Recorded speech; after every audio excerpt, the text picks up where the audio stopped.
Husband ഇവിടെ വന്നിട്ട് ഇപ്പം ഓൾമോസ്റ്റ് 6 മാസം ആവാനായി. ജൂലൈ 13 വന്നത്. ഇപ്പം ജാനുവരി 13 ആവാൻ ഇനി ഒരാഴ്ച അങ്ങനെ എന്തോ ഉണ്ട്. അപ്പം 6 മാസം ആവാനായി. ടൈമൊക്കെ സ്പീഡിലായിരുന്നു പോയത്. അപ്പൊ ഈ 6 മാസത്തില് ഞങ്ങൾ ഓൾമോസ്റ്റ് ഞങ്ങളുടെ മന്ത്ലി എക്സ്പെൻസസ് എന്താണെന്നൊക്കെ മനസ്സിലാക്കി എടുത്തു. അപ്പം ആ ഒരു എക്സ്പെൻസസ് എന്താണെന്ന് നിങ്ങളോട് പറയാം. അപ്പം നിങ്ങളിപ്പോ ഒരു കപ്പിളായിട്ടാണ് വരുന്നതെങ്കിൽ എത്ര എക്സ്പെൻസസ് ആണ് എക്സ്പെക്ട് ചെയ്യേണ്ടതെന്നുള്ളത് ഇതിൽ നിന്ന് മനസ്സിലാവാം. അപ്പം ഞാൻ പറയാൻ പോകുന്നതിന് മുമ്പ് ഇത് വെരി പേഴ്സണലായ ഒരു കാര്യമാണ്. എല്ലാവർക്കും ഇത് ഇങ്ങനെ ആവണം എന്നില്ല.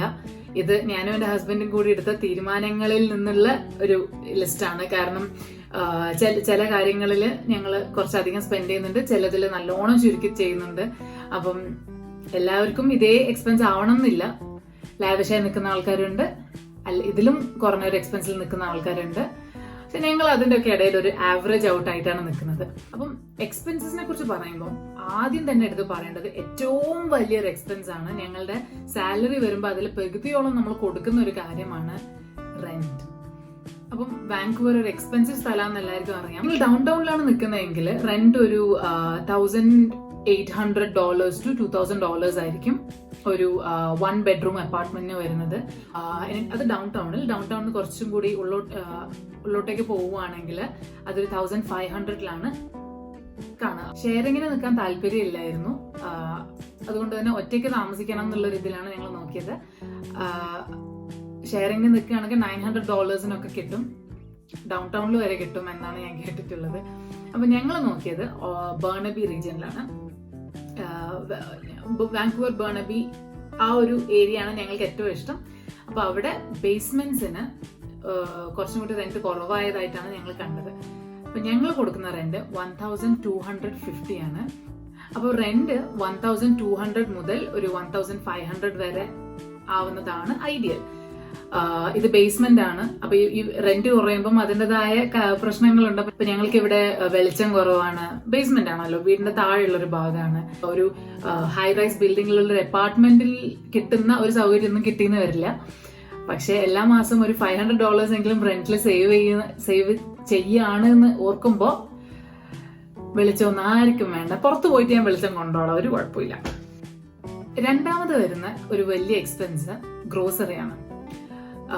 ഐഡിയലി ഗ്രോസറി ഒരു $500 ഒക്കെ ആവുന്നൊക്കെയാണ് ഞാൻ അറിഞ്ഞത്. പക്ഷെ ഞങ്ങളുടെ ബഡ്ജറ്റ് ചെയ്ത് ഗ്രോസറി വാങ്ങിക്കുന്നത് കൊണ്ട് ഞങ്ങൾക്ക് ഒരു $300 പെർ മന്ത് ആണ് വരുന്നത്.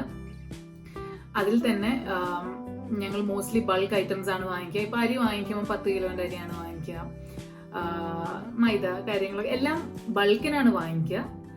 അതാവുമ്പം പെർ യൂണിറ്റ് കോസ്റ്റ് വളരെ കുറയും. ഞങ്ങൾ പ്രൈസ് മാച്ച് ചെയ്യും, കൂപ്പൺസ് അവൈലബിൾ ആകുമ്പോൾ കൂപ്പൺസ് യൂസ് ചെയ്യും.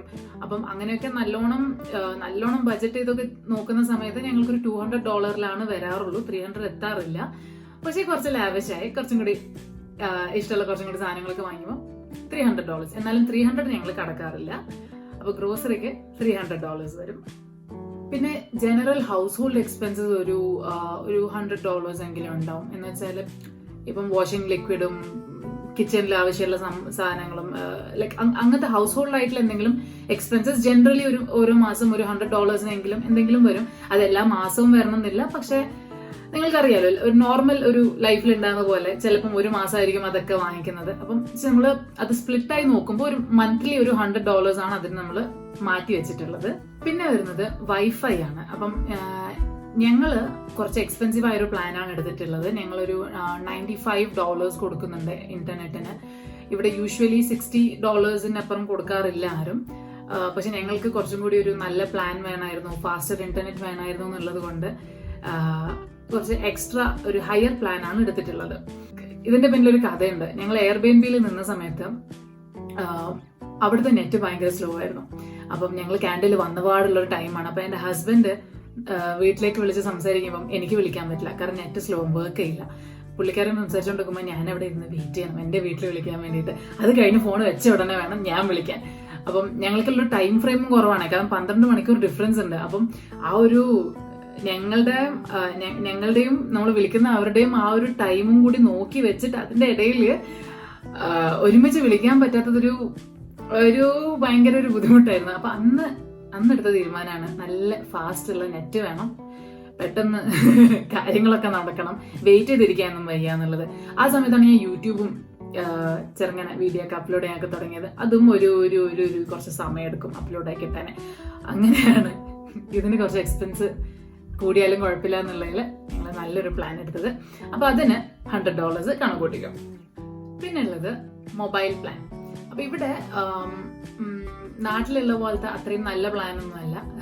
ഇവിടെ കോളിംഗ്, കാനഡ വൈഡ് കോളിംഗ്, ഒരു 5 GB ഇന്റർനെറ്റ്, പിന്നെന്താണ് അതിന്റെ കൂടെ ഫ്രീ മെസ്സേജിങ്, ഇങ്ങനത്തെ കാര്യങ്ങളൊക്കെ ഇൻക്ലൂഡ് ചെയ്ത് വരുമ്പം ഒരു $25 മിനിമം വരും. അതിലും കുറഞ്ഞിട്ടുള്ള ഒരു പ്ലാൻ ഇവിടെ ഇല്ല.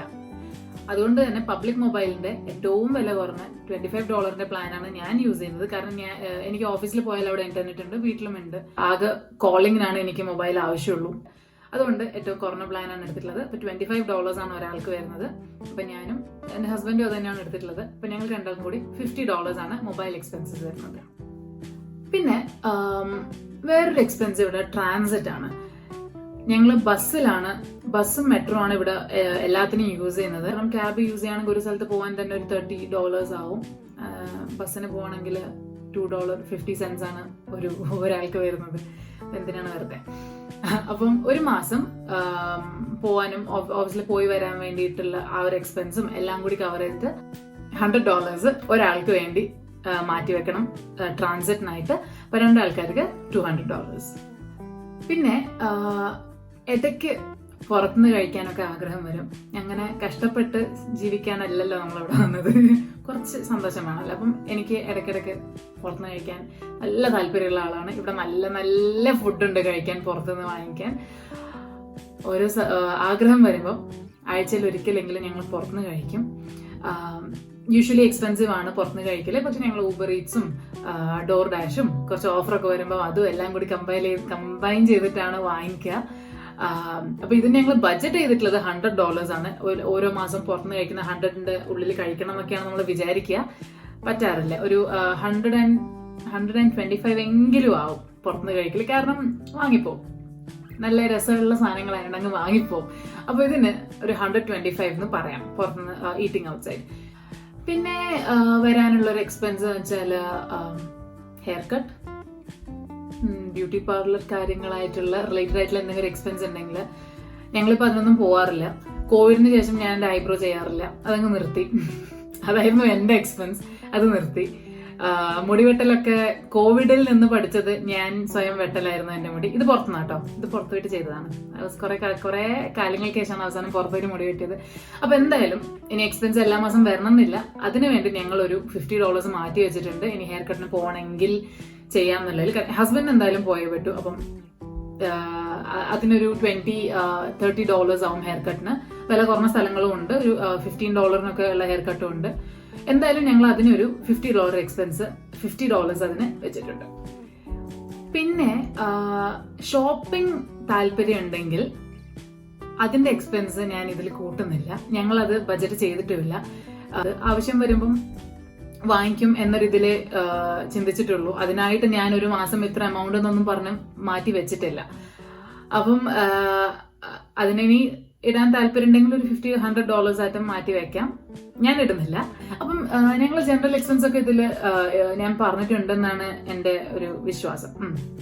ഞാനിപ്പോ എന്റെ ലിസ്റ്റ് നോക്കുകയാണ്. ഞങ്ങൾക്കൊരു ഇയർലി പ്ലാൻ ഒക്കെ ഉണ്ട്. ഇതിൽ ഓരോ മാസം ഞങ്ങൾ ഓരോ കാര്യത്തിന് എന്തൊക്കെയാണ് സ്പെൻഡ് ചെയ്യുന്നത്.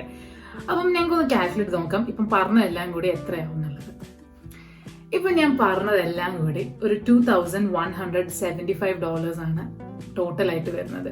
അതൊരു റൗണ്ട് ആക്കി $2,200 ആയിക്കോട്ടെ. എന്നാലും ഒരു കപ്പിളിന് ബഡ്ജറ്റ് അനുസരിച്ച് ജീവിക്കുകയാണെങ്കിൽ ഇവിടെ $2,200 താമസിക്കാൻ പറ്റും. അതിലൊന്ന് പറയാനുള്ളത്, ഇപ്പൊ ഞാൻ പറഞ്ഞ റെന്റില് യൂട്ടിലിറ്റീസിനെ കുറിച്ച് ഞാൻ പറഞ്ഞില്ല. യൂഷ്വലി റെന്റും അതിന്റെ മേലെ യൂട്ടിലിറ്റീസും പേ ചെയ്യേണ്ടി വരും.